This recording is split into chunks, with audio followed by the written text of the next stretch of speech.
how to find top artists on Spotify. Hi everyone, welcome back to our channel. In today's video I'll guide you on how you can find top artists on Spotify, so make sure to watch the video till the very end.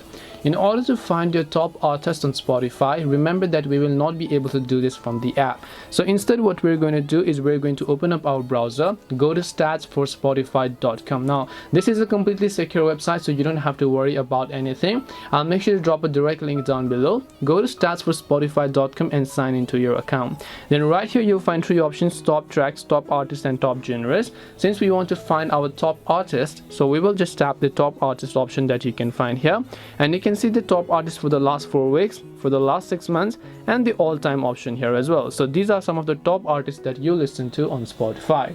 So this way you can find the top artists on Spotify. Hope this video was very helpful. If you have got any more questions, then feel free to leave them down below. Thank you very much for watching till the end, and see you soon in our next video.